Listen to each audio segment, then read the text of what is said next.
Dad bought the root beer stand 2 years before I was born, a little after Rachel was born. So it was the only thing we really knew. For some of that, we were workers, and we were working when we were kids, when our friends are playing ball and having picnics and stuff like that. So for us, it was just like a drag. The whole idea of having to work. How many kids are with their parents for a good 8-hour stretch at a time, literally standing next to one another, conversing? I mean, you have to talk about something. So what we do, we talked about our lives. I learned a lot about my parents working with them on a daily basis. They're great people, I couldn't have asked for better parents. It seemed like for a certain amount of time, A&W was thrashing, trying to survive. And they kept throwing these ideas to see if something would stick, to rejuvenate themselves. And they gave us a curly fry machine that we didn't like. We just had regular fries. And the thing that kind of, did it for us was the pagodas that all the A&Ws were having on their roof. We had compressors and electrical systems and ventilation systems on our roof. And we said, it's going to be a financial hardship. Can you loan us money? And they did a lot of, no, you have to. And at that point we said, I don't think anybody's going to notice if we switch over. So that was in 82. We changed the signs. We switched from having the A&W logo. We sold all the root beer mugs that had A&W. We took a black marker to all the logos in the building. I really don't hang out. I don't come out of the kitchen, and do front of the house stuff. I'm not walking car to car. How was your meal tonight? Oh, I'm the cook. I'm Rachel. I own the place.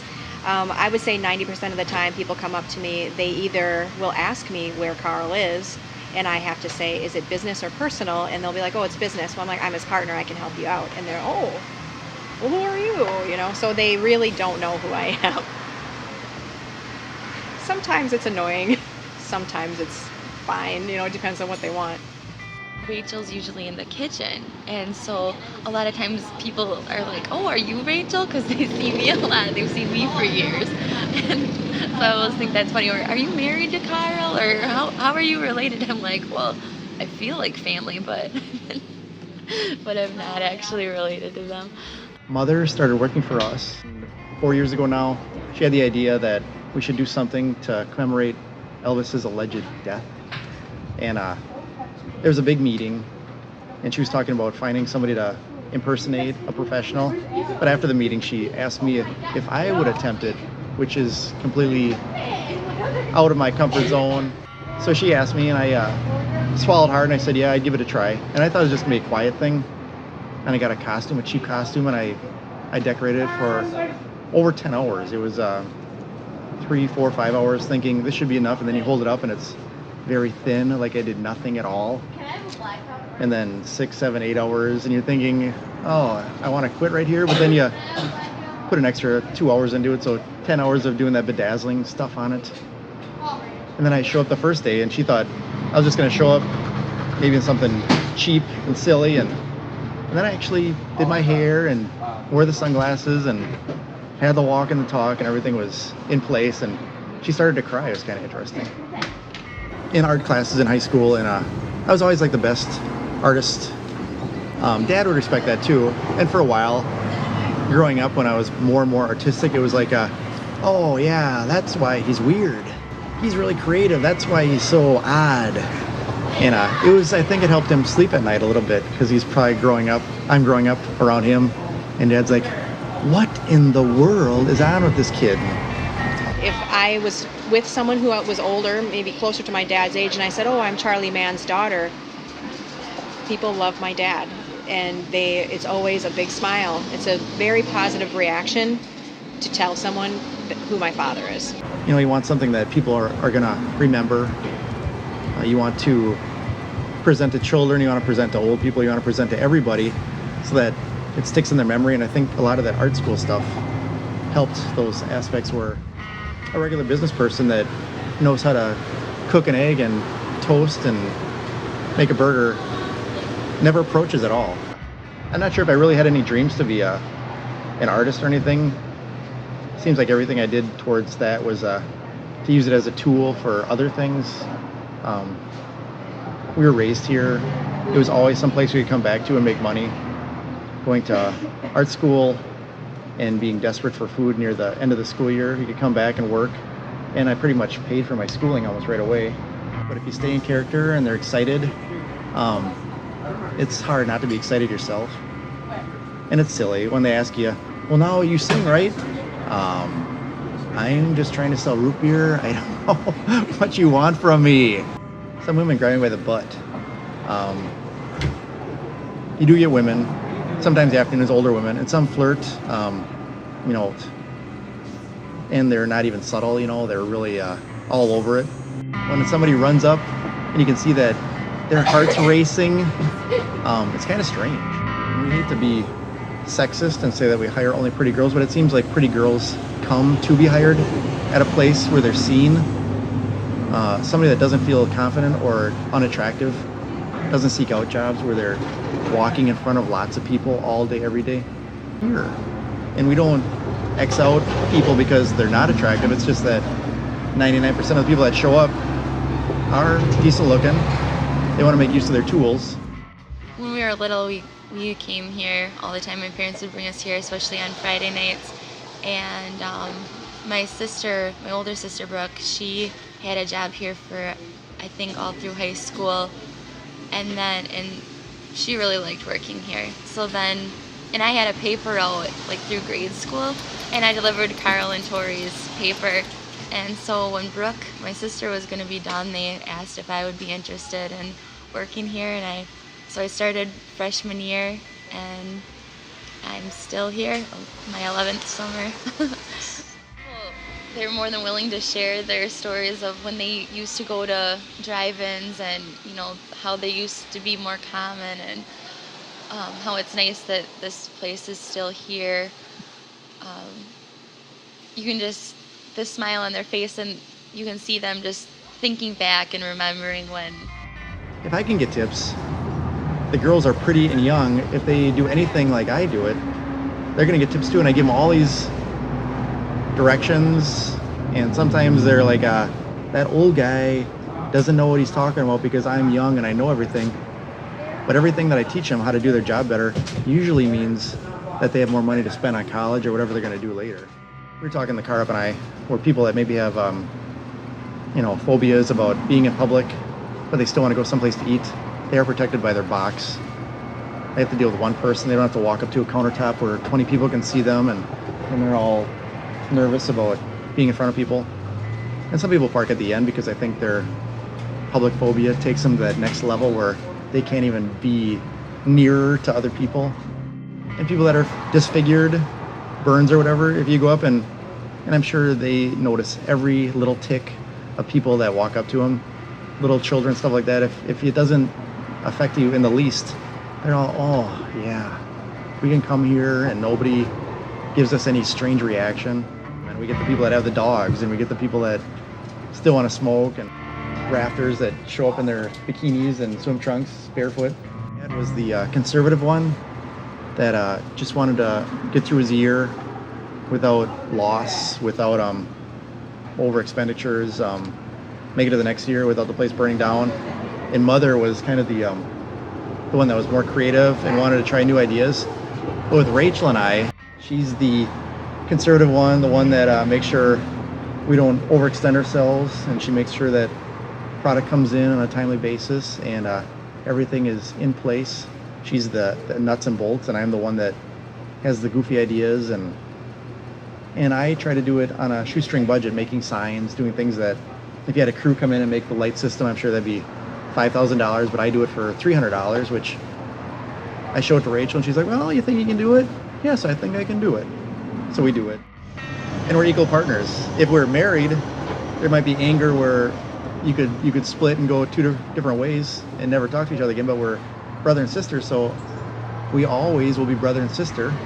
But her and I always get along, and even if everything goes to hell where we're screaming at each other, I want to do this, well, you can't do that.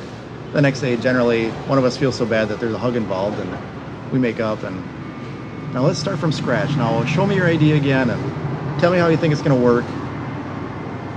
And sometimes there's a compromise. If I had every idea implemented that I had, obviously we'd be broke by now. But it's hard for Carl and I to maintain, a living for two families. I think the reason where Carl says that I try and like step on his neck a little bit is because if I let him run with every idea he had, there would be a Ferris wheel in the back. I'm not kidding. You know, he wants to do so much stuff, and honestly, I wish I could say yes to everything.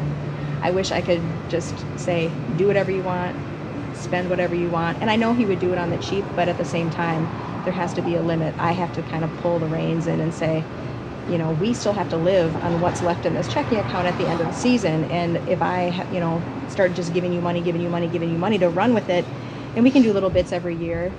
He's a genius when it comes to certain things. I mean, throwing these lights up, I mean, this was never here before he decided to do that. I mean, and I think this is a big draw. I mean, it really pulls the eye if you're on the street, you know, that Charlie sign on the roof. It's salvaged from some grocery store, and they all cobbled the letters together. So the expectation here is that it's good food, but they also want it inexpensive. And so sometimes that's a hard thing to balance. We have these guys who come in this year. We don't know where they came from. They stopped in. I know where they are. But I don't know why they came in the first place. They've been here every single day, almost. All summer, yeah. All summer. It's an elderly dad, the son who's also probably 60, gets them out of the house. They spend $400 here a month. Is that the 1360 order? Yeah. Yep. Yeah. Nod and they wave and And they just write the order up, and they've got to the point where there's like just the usual. And they get a cheeseburger with extra beer. fried onions and a Barbecue, and then 3 orders of onion rings. People want this to honestly stay exactly the way they remember it. So if you add something that, oh, wait a minute, people truly have had memories made here. And I think people, especially who have come here for, say, 30 years, maybe and we've had a few of these where their parents maybe brought them as a child, or maybe their grandparents brought them, and now they're bringing their children. It's our job to give their children the same experience and to pull those people back in time and say, yeah, this is exactly how it was when I was a kid. Here is a place I can show you. So that's our job. We can't have anything really nice here because everything has to be a certain shabby, because everything I've done here is like a certain shabby, because I'm just doing the best I can. Yeah, brand new stuff would look out of place here. It's like, oh my god, that makes that other stuff look like garbage. Like I did the tiling in the bathroom myself, some of the construction, the painting, all the light sign, the tables back there, all these things I do myself, and there's a certain shabby quality to it because I'm not an expert at anything really. So I try to get in the paper. There's a little Barnum and Bailey involved too, like getting dressed up, running around.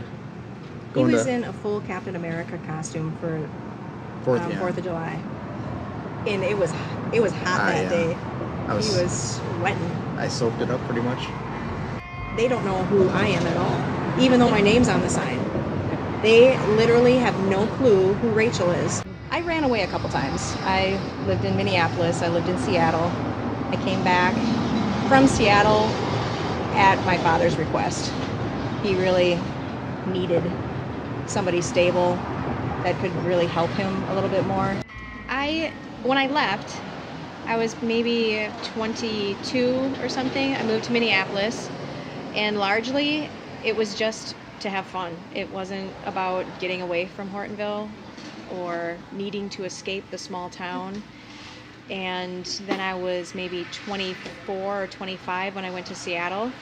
Helping my father out meant a lot to me, because I didn't want him, you know, struggling, knowing that he was here without someone that he could count on. That was hard for me to hear him ask me to come back. And so just to come back for him I had no problem doing that. But for me, I'm out here, and she's in the back. She's making the product excellent, so that, I mean, that's the foundation of everything here. If you have crappy product, all the decorations, all the costumes, the music, it's like, oh, that was a fun place to go to that one time. Maybe twice if they want to bring somebody the next time. Oh, those cars, that was kind of cool. But if your product is awful, they don't come more than twice, ever. I stay very pale all summer long. I mean, I'm not outside, you know. I come here at 10 o'clock in the morning and leave here at 7, 8, 9 o'clock, you know, whenever it is. And he's all about appearance, Carl is. So he's, I'm very linear and he's very artistic. So I think it's a good balance for us, and we've always gotten along. And so I think it just works. We brought in the skirts, and Mom's talking, we don't want to put these girls out there as sex symbols. We don't want to do this and have them all objectified. Well, and all these girls have either hemmed these skirts or they roll them 2 or 3 times. Make them 3 or 4 inches shorter. Yes, so, for her fear of not objectifying these girls, they are all, these skirts are so long, oh my gosh, everyone laughs at me because it's right above my knee. So Sometimes you get a lot of girls that don't respond to the calm encouragement. Sometimes it just doesn't grab hold. And I'm usually the one that yells, and Rachel's usually one that calms them down. It's okay. It's okay. Carl's mad at me. He's not mad at you. You're crying. It's kind of fun to be able to tell people, we met at the drive-in kind of thing. And I think it's always nice to be able to tell people that I met him before I worked here because, then people are always, they like to tease you a little bit and say, oh, so you were working for him and then he asked you out. No, it really didn't happen that way. Carl talks to people. He's out there schmoozing. What do you always say when I say, what are you doing? Selling the place? I'm selling the place, Rach. So I'm like, what were you doing out there? You were gone for 10 minutes. I'm selling the place. Yeah. He's proud of this place. He's running around town in his Charlie shirt, which he gets 17 cents an hour. 16, yeah, well, 16? I guess now. I could give you a raise. I'm in charge of the money. But here, we're proud of the product. They come here and they're already feeling good. We have feel-good food. It's not health food. It's not like, I have the drudgery of eating that food. So with the girls presenting, big smiles on their faces, skirts waving in the breeze, ching, ching, ching of their changer, hanging the tray, greeting them like they're friends. They already come in knowing they're going to like the food. So you just try to build up and build up and build up and make an impression where, we used to come here as little kids and now we have our own kids and grandparents that met their spouse here on their first dates. We've heard that several times. And this is our first date. Now we have 15 grandchildren where, it sticks to their brain and it carries on to the next generation, where it's not just going through town and stopping at that franchise because it's going to be the same as the other franchise. And I'm excited. It's exciting to come here. You can be flamboyant and excited about the customers when you think they are really happy to be here, instead of I have to fool them into wanting to come back. Right.